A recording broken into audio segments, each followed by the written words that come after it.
जय श्री कृष्णा सा। आप सभी का मेरे चैनल पर स्वागत है। आइए सुनते हैं शनिवार की व्रत कथा।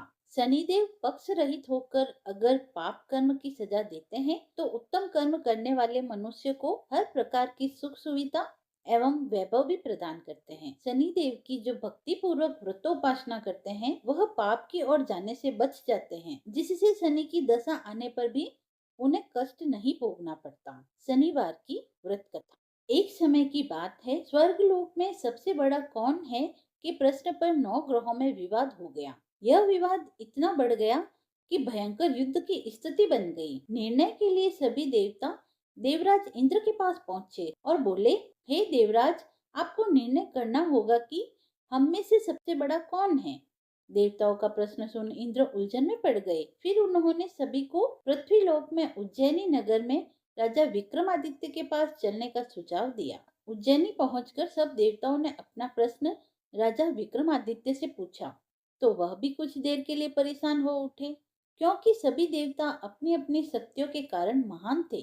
किसी को भी छोटा या बड़ा कर देने से उनके क्रोध के प्रकोप से भयंकर हानि पहुंच सकती थी। अचानक राजा विक्रमादित्य को एक उपाय सूझा और उन्होंने विभिन्न धातुओं जैसे सोना, चांदी, कांसा, तांबा, सीसा, रांगा, जस्ता, अभ्रक व लोहे के 9 आसन बनवाए। धातुओं के गुणों के अनुसार सभी आसनों को एक दूसरे के पीछे रखवाकर उन्होंने सभी देवताओं को अपने अपने सिंहासन पर बैठने के लिए कहा। देवताओं के बैठने के बाद राजा विक्रमादित्य ने कहा, आपका निर्णय तो स्वयं ही हो गया। जो सबसे पहले सिंहासन पर विराजमान है वही सबसे बड़े हैं। राजा विक्रमादित्य के निर्णय को सुनकर शनि देवता ने सबसे पीछे आसन पर बैठने के कारण अपने को छोटा जानकर क्रोधित हुए और कहा, हे राजन, तुमने मुझे सबसे पीछे बैठाकर मेरा अपमान किया है। तुम मेरी शक्तियों से परिचित नहीं हो। मैं तुम्हारा सर्वनाश कर दूंगा।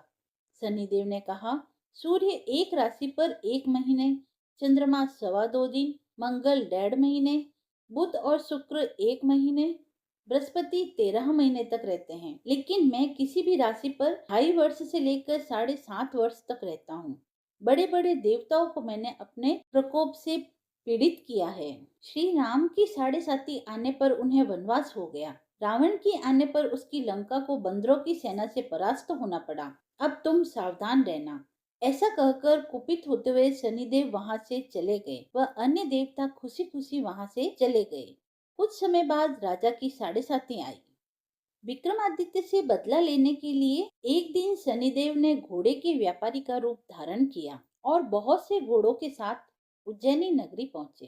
राजा विक्रमादित्य ने राज्य में किसी घोड़े के व्यापारी के आने का समाचार सुना तो अपने अश्वपाल को कुछ घोड़े खरीदने के लिए भेजा। अश्वपाल ने जब वापस लौटकर इस बारे में राजा विक्रमादित्य को बताया तो उन्होंने खुद आकर एक सुंदर और शक्तिशाली घोड़ा पसंद किया। घोड़े की चाल देखने के लिए राजा जैसे ही उस घोड़े पर सवार हुए वह बिजली की गति से दौड़ पड़ा। तेजी से दौड़ता हुआ घोड़ा राजा को दूर एक जंगल में ले गया और फिर वहां राजा को घिरा कर गायब हो गया। राजा अपने नगर लौटने के लिए जंगल में भटकने लगा पर उसे कोई रास्ता दिखाई न दिया। राजा को भूख प्यास लगने लगी। बहुत घूमने पर उसे एक चरवाहा मिला। राजा ने उससे पानी मांगा। पानी पीकर राजा ने उस चरवाहे को अपनी अंगूठी दे दी और उससे रास्ता पूछकर जंगल से निकलकर पास के एक गांव में चला गया। वहां पर उसने एक सेठ की दुकान पर जलपान इत्यादि किया और अपना नाम उज्जैन निवासी विका बताया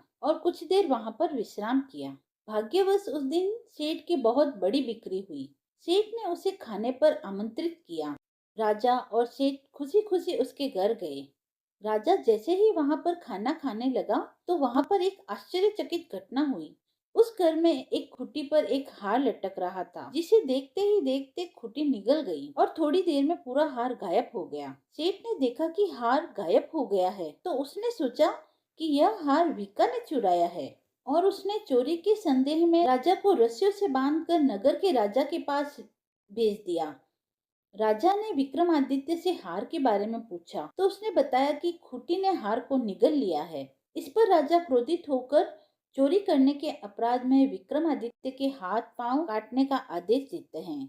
सैनिकों ने राजा विक्रमादित्य के हाथ पांव काटकर उसे सड़क पर ऐसे ही छोड़ दिया। कुछ दिन बाद एक तेली उधर से गुजर रहा होता है और उन्हें ऐसी हालत में देखकर उसे उन पर दया आ जाती है और वह उन्हें अपने घर ले जाता है और उसे कोल्हू पर बिठा देता है। राजा आवाज देकर बैलों को हाँकता रहता है।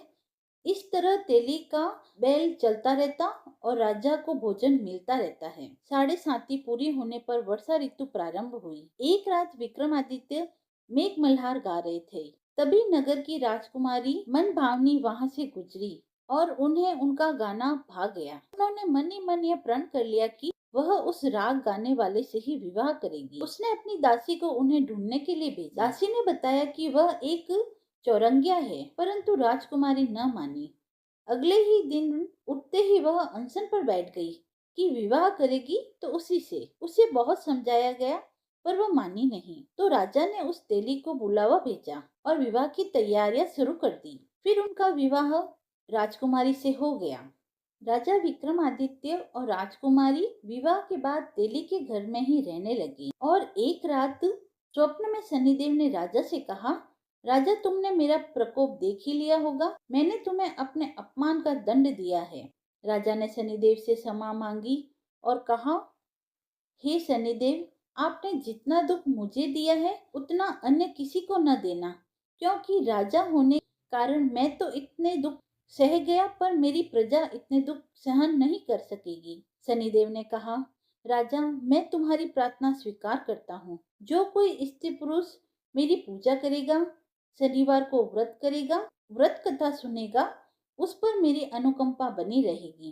प्रातःकाल राजा विक्रमादित्य की नींद खुली तो अपने हाथ पांव देखकर राजा को बहुत खुशी हुई और उन्होंने मन ही मन शनिदेव को प्रणाम किया। राजकुमारी भी राजा के हाथ पांव सलामत देखकर आश्चर्य में डूब गई।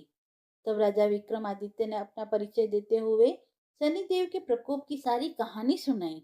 इधर सेठ को जब इस बात का पता चला वीका और कोई नहीं राजा विक्रमादित्य है, तो वह दौड़ता हुआ तेली के घर पहुंचा और राजा के चरणों में गिरकर क्षमा मांगने लगा। राजा ने उसे क्षमा कर दिया, क्योंकि यह सब तो शनिदेव के प्रकोप के कारण हुआ था। सेठ राजा को अपने घर ले गया और उसे भोजन करने का आग्रह किया। भोजन करते समय वहां एक आश्चर्यजनक घटना घटित हुई। सबके देखते देखते उस खूंटी ने हार उगल दिया। यह देखकर सेठ जी के आश्चर्य की और खुशी की सीमा न रही और सेठ जी ने अपनी बेटी श्री कंवरी से पारिग्रहण करने का निवेदन किया। राजा ने इस निवेदन को सहर्ष स्वीकार किया। कुछ समय पश्चात राजा अपनी दोनों रानियों मनभावनी और श्री कंवरी को सभी उपहारों सहित लेकर उज्जैनी नगरी में पहुंचे। वहां पुरवासियों ने सीमा पर ही उनका भव्य स्वागत किया। सारे नगर में दीपमालाएं हुई। वह सबने खुशियां मनाई। वह राजा ने घोषणा की कि मैंने शनिदेव को सबसे छोटा बताया था, जबकि असल में वह सबसे सर्वोपरि है। तब से सारे राज्य में शनिदेव की पूजा और कथा नियमित रूप से होने लगी। जो कोई शनिदेव की कथा को सुनता है, पढ़ता है, उसके सारे दुख दूर हो जाते हैं। कथा समाप्त हुई। यदि आपको कथा पसंद आई हो तो आप मेरे चैनल को लाइक, शेयर एंड सब्सक्राइब करें। धन्यवाद।